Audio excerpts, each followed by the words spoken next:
TikTok has stopped working in the United States. TikTok is set to be banned in the United States. The deadline. Mu gihe kandi abaherwe benshi bo muri Leta Zunze Ubumwe za Amerika bakomeje gutangaza ko biteguye kugura uru rubuga rwa TikTok. Urugero nka Elon Musk cyangwa se umusitari uzwi cyane mu gukoresha urubuga rwa YouTube. Abantu benshi bakaba bamwizi ku izina rya Mr Beast, nawe akaba yaravuze ko yiteguye kuba yagura urubuga. Ese TikTok yo ikomeje kubihakana kandi iminsi ndetse n'amasaha bikaba byegereje ku itariki ya 19 Mutarama. Ese TikTok iremera abayigure cyangwa se ifite ukundi bipanga? Reka tuvuge ku bya TikTok, twe turi The Fixers. TikTok kuri ubu ifitwe n'ikigo ByteDance, sosiyete y'Abashinwa. Hakaba hari impungenge kuko nk'uko Abanyamerika bavuga ko yaba yugarije umutekano w'igihugu ndetse n'abaturage ba Amerika ukaba uri mu kangaratete. Amerika ikaba ivuga ko ariyo mpamvu nyine ishaka kwibuza gukorera ku butaka bwayo. Kera kabaye Donald Trump niwe wabanje kubibasira ku nshuro ya mbere, ndetse nyuma yaho asimburiwe na President Joe Biden nawe akomeza kwatsa umuriro. Nyamara muri Leta Zunze Ubumwe za Amerika nubwo ari uko babivuga ngo TikTok itanga amakuru yabo, ababikurikiranira hafi bavuga ko ibingibi ari agasumburutso cyangwa se kwiyenza, kuko n'ubundi amakuru y'igihugu cya Amerika ntago abantu cyangwa se ibihugu biyakura kuri TikTok. N'ubundi n'ubusanzwe n'izindi mbuga nkoranyambaga cyangwa se n'ubundi buryo butandukanye ibihugu babishobora kubona amakuru y'ibindi. Ubwo rero ababikurikirana hafi bavuga ko ahubwo ari uko Amerika idashaka yuko urubuga rwakomeza kumenyekana cyangwa se ngo rube rwakoreshwa n'Abanyamerika benshi, mu gihe bumva Abanyamerika bakomeza nyine gukoresha imbuga z'iwabo muri Amerika. Kugurisha TikTok ku kigo gikorera muri Amerika cyangwa se guhabwa ibihano bikomeye, ayo niyo mahitamo yonyine yahawe TikTok. Nyamara TikTok yahisemo kubuzwa gukorera ku butaka bwa Leta Zunze Ubumwe za Amerika aho kugurishwa. Ariko noneho uko igihe kirimo kigana ku musozo, birasa nkaho yisubiyeho.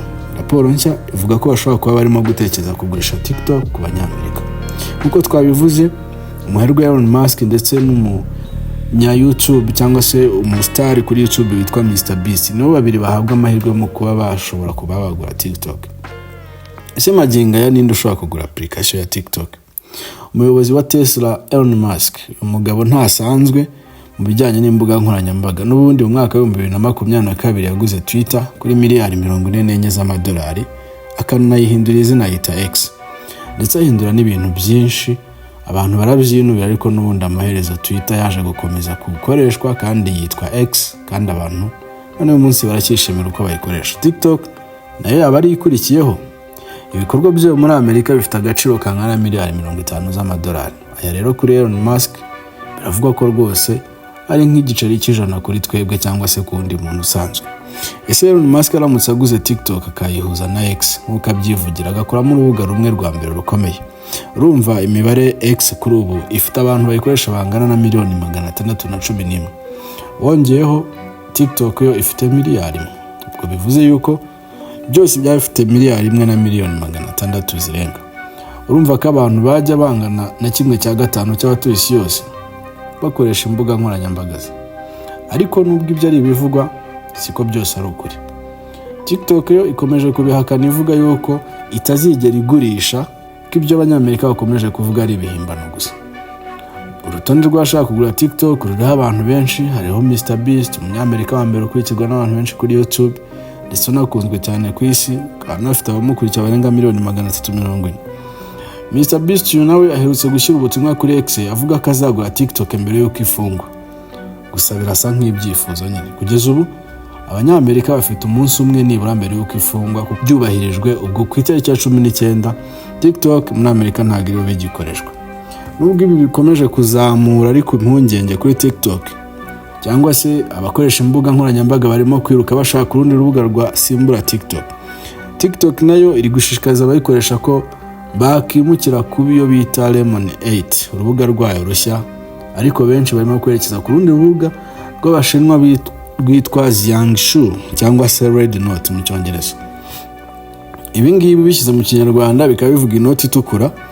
Rukaba rwatangijwe mu mwaka wa 2013 nk'uburyo bwo kohereza cyangwa se kohereza ibijyanye no guhaha, ariko yarahindutse nka Instagram niba ujye uyikoresha, cyangwa se urwitwa Reddit na Pinterest byose hamwe. Abakoresha Red Note bashobora koherezanya amafoto, kuganira ku bucuruzi, ndetse n'ibindi. Kuva muri 2021 yari ifite agaciro ka miliyari 30 z'amadolari. Mu mwaka ushize wa 2024 yemeje ko yungutse miliyari 1. Abanyamerika bari kuyikunda cyane ku buryo iri mu za mbere mu ziri kudownloadingwa mu buryo bwihuse ku mbuga nkoranyambaga zose muri Amerika. Ubu rubuga rumaze kwakira amamiliyoni y'abantu bashya.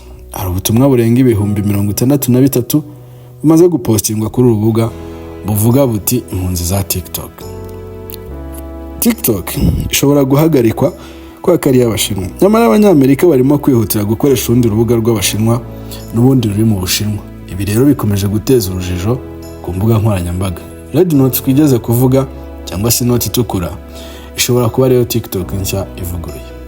Gusa nayo ntiyoroheye kuko Taiwan mu mwaka wa 2022 yari yahagaritse kubera impungenge z'umutekano w'igihugu. Bityo mu gihe Leta Zunze Ubumwe za Amerika zifite ikibazo cy'urubuga urwo rwose rw'Abashinwa, zishobora n'ubundi no kwihangana urubyiruko rwayo rwimukiye ku rubuga rw'Abashinwa. Reka tubitege amaso. Iyi nkuru ntabwo irangiriye aha kuko kugeza amagingo aya bitarafatirwa umwanzuro. Gusa ibi bifatwa nk'ihangana mu ikoranabuhanga mu bihugu bikomeye, aho application zitari imbuga z'abantu bisanzura ahubwo zahindutse battlefield cyangwa battleground. Ibi ngibi akaba ari intambara nyine mu by'ikoranabuhanga, aho barushanyirizwa kufite amakuru akwerekeyeho menshi kurusha undi. TikTok rero ishobora guhagarikwa ikongera ikazamuka. Ibi kandi binerekana n'ubundi ko uko abantu bakoresha imbuga nkoranyambaga ni nako amakuru yabo bari gutangwa. Nta kindi kibyihishe inyuma, nuko nyine Abanyamerika basobanukiwe neza ko kuba TikTok ifite abayikoresha benshi ni nako amakuru y'Abanyamerika asakara byoroshye.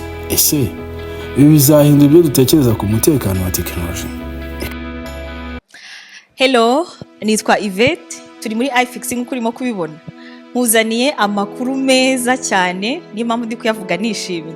Dufite ibibazo bigera ku 10, ni promotion dushaka kubaha abakunzi bacu, abantu bibwira ko bakunda ibintu bya Apple, ibintu by'amatelefone, ibintu byinshi cyane bijyanye n'iryo koranabuhanga. Ibyo bibazo 10 rero urabibazwa, hanyuma wabisubiza byose uko byakabaye. Ni ibibazo 10 byonyine, mu by'ukuri biroroshye ku muntu ukurikirana.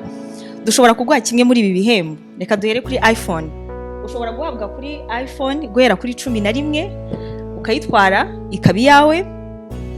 Ushobora guhabwa, kino ndakivuga nyuma, ushobora guhabwa iPad nayo ikaba iyawe burundu kubera ibyo bibazo 10 byonyine. Ushobora kandi guhabwa aka gakarita, hanyuma mu gihe kimwe mu bikoresho byawe byagize ikibazo ukaza tukabisana kandi ku buntu mu buryo bwiza cyane, bikongera bikaba bishyashya. Hanyuma igihembo cya nyuma dushobora no kuguha ibihumbi 100 by'amafaranga y'u Rwanda mu gihe wasubije bya bibazo byose uko ari 10 mu buryo bwiza. Hanyuma ushobora kwibaza ngo ndamutse nje nkasubiza bino bibazo ariko simbyuzuze byagenda bite? Ufite amahirwe agera kuri 3 yo kugaruka kwiyandikisha. Bwa mbere urumva biranze, bwa kabiri wagaruka tukakwandika ukabazwa, byakwanga ukongera ukabazwa bwa gatatu. Hanyuma rero ushobora gukurikirana amakuru yose kuri The Fixers ukabasha kumenya ndetse no gusobanukirwa byose. The Fixers ni YouTube channel iriho n'andi makuru menshi kandi meza cyane ajyanye n'ikoranabuhanga, havuyemo n'ibingibi by'ama iPhone gusa. Kuri The Fixers rero uzamenyeraho byinshi bitandukanye bijyanye n'amakuru yacu hano muri iFix. Ikindi, mu gihe utsinzwe izo nshuro zose bikanga nyine, hari igihe umuntu azazi ko azi ikintu agasanga ntabwo birimo gukunda, tuguha tike, ntabwo twishimira ko wagenda n'amaguru, tuguhereza 5,000 ugataha ukagenda ugasubiramo ukagaruka gutyo kugeza inshuro 3 zose zirangiye. Bantu rero mukunda ikoranabuhanga, abantu mukunda ibintu bya Apple, abantu mukunda ibintu birimo ibintu by'ama iPhone, ni karibu muri iFix, ni karibu kuri The Fixers. Ni muze tubane, turabakunda cyane. Bye. Umva, gufitiye amakuru meza cyane kandi ashimishije. Ngwino muri iFix Technology Limited maze tuguhe product zose za Apple waba ukeneye, harimo machine, telefone, amasaha n'ibindi byose. Uretse kubiguhera ku giciro cyiza, muri iFix tuzakugira inama nziza zo kubyitaho, kandi nibinahura n'ikibazo tuzagufasha byoroshye kubisana. N'ibindi bikoresho byose electronic ukeneye biri hanze y'igihugu tugufasha kubitumiza maze bikakugeraho mu buryo bworoshye. Ibijyanye na CCTV cameras ku mutekano wawe, aho ukorera cyangwa se aho utuye, ibi nabyo tuzabigukorera mu buryo bworoshye. Tugurisha imodoka ndetse tunagufasha kuba zakugeraho uri hose byihuse. Dusure kuri wa eshatu /iFix/ra na wa